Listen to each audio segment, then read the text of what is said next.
दूसरे की गलतियां निकालने की जगह हमें स्वयं का सुधार करना चाहिए। अपने आप को अगर हम ध्यान देंगे, अपने आप पर ध्यान देंगे तो हमारा जीवन अधिक उत्तम होगा।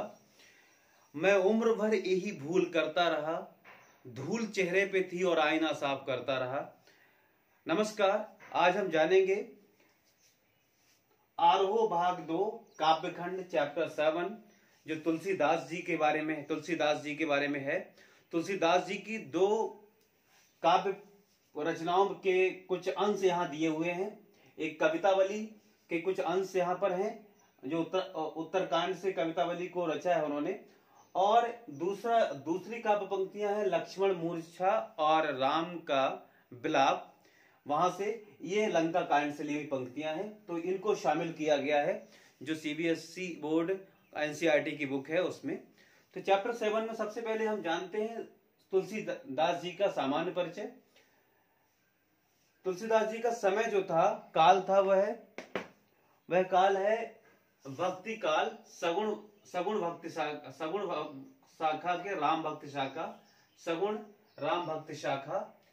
जन्म इनका 1532 ईस्वी में बांधा उत्तर प्रदेश राजापुर गांव में हुआ था। माता हुलसी, पिताजी इनके आत्माराम दुबे, पत्नी रत्नावली और गुरु इनके थे नर हरिदास जी। लालन पालन किया था इनका मुनिया नाम की दासी ने इनका लालन पालन किया। रचनाएं इनकी रामचरितमानस, विनय पत्रिका, गीतावली, दोहावली, कवितावली, रामाज्ञा प्रश्न, हनुमान चालीसा। उपाधियां इन्हें हिंदी का जातीय कवि कहते हैं, जातीय कवि कहा जाता है, और लोक मंगल के कवि भी कहे जाते हैं इन्हें, क्योंकि इन लोक मंगल की कामना करके ही इन्होंने रामचरितमानस की रचना की, और रामचरितमानस ही इनकी प्रसिद्धि का कारण भी बना। पाठ में जो इनका पाठ है, ये जो पंक्तियां दी गई उनमें छंदों का प्रयोग हुआ है। दोहा जो अर्धसम मात्रिक छंद है, 13-13, 11-11 मात्राएं होती हैं। सोरठा दोहा का उल्टा होता है, जो ये भी अर्धसम मात्रिक छंद है। चौपाई समात्रिक छंद है, 4 चरण होते हैं, हर प्रत्येक चरण में 16-16 मात्राएं होती हैं। उसके बाद में सवैया छंद है जो वर्णिक छंद है। कवित्व, पहले कवित्व देखते हैं। कवित्व छंद जो वर्णिक छंद है, इसको मनहरण भी कहते हैं इस छंद को, कवित्व को। इसमें 31 वर्ण होते हैं वर्णिक छंद में। इसमें वर्णों की काउंटिंग की जाती है और मात्रिक छंद में मात्राओं की गिनती की जाती है। सवैया छंद वर्णिक है और इसके कई भेद हैं, 22 से 26 वर्ण होते हैं उन भेदों में। और सबसे प्रसिद्ध जो सवैया छंद है वो है मतम यंद सवैया है, वो बहुत प्रसिद्ध है। अब हम देखते हैं कि जो इस किताब में जो पंक्तियों को शामिल किया गया है, जो इंक्लूड किया गया है, उनके बारे में। तो पार्ट 7 में कवितावली है जो उत्तरकांड से, इसमें जो पंक्तियां शुरू होती हैं, किसवी किसान कुल खेती, और इनमें और दूसरा पैराग्राफ है खेती न किसान को, यहां से शुरू पंक्तियां होती हैं। और दूसरी काव्य पंक्तियां हैं लक्ष्मण मूर्छा और राम के विलाप, जो है लंका कांड से ली गई उसकी पंक्तियां। तब प्रताप उर राखी, और है उहा राम लक्ष्मण ही निहारे, जो लक्ष्मण मूर्छा होने के बाद की जो घटनाएं हैं, जो राम का जो मनोदशा थी उसका वर्णन किया गया है यहाँ पर। ये दोहा है ये वाला। उसके बाद इसी में लक्ष्मण मूर्छा में ही दूसरा एक सोरठा छंद का इस्तेमाल हुआ है। प्रभु प्रलाप सुनी कान बिकल, जब प्रभु विलाप कर रहे थे लक्ष्मण के मूर्छित हो जाने पर, उसके बारे में वर्णन किया गया, कवि ने किया है इन पंक्तियों में। अब इसका सार है कि मतलब सारांश बताते हैं कि इसमें आखिर क्या बताया उन्होंने।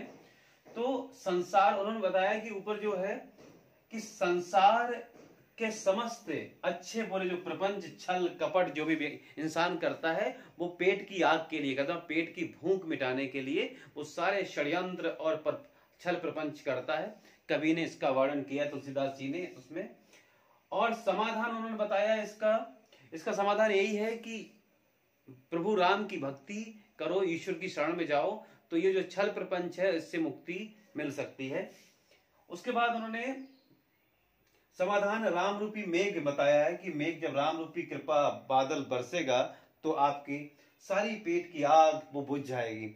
आगे है प्रकृति और शासन की विषमता से उपजी बेकारी और गरीबी का चित्रण है कि जो प्रकृति है कभी कभी रूठ जाती है इंसान से, और शासन जब जनता का साथ नहीं देता तो बेकारी और भुखमरी और गरीबी फैलती है, उसका वर्णन किया गया है।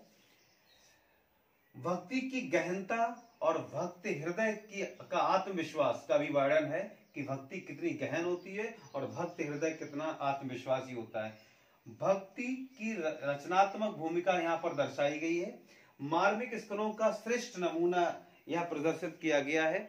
इसमें तुलसीदास जी ने भाई के वियोग में राम का जो विलाप है वो बिल्कुल एक आम इंसान की तरह लक्ष्मण के मूर्छित हो जाने पर विलाप कर रहे हैं, रो रहे हैं, बिलख रहे हैं, उसको दर्शाया गया है। तो ईश्वर का मानवीकरण, ईश्वर को सामान्य मानव के रूप में प्रस्तुत किया है। मर्यादा है ये उनकी, प्रभु की।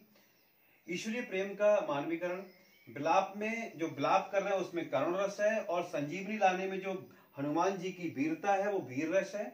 उपमा अलंकार का प्रयोग है, और सांग रूपक में जो है रूपक का भेद होता है, सांग रूपक, इसमें तुलसीदास जी को महारत हासिल है।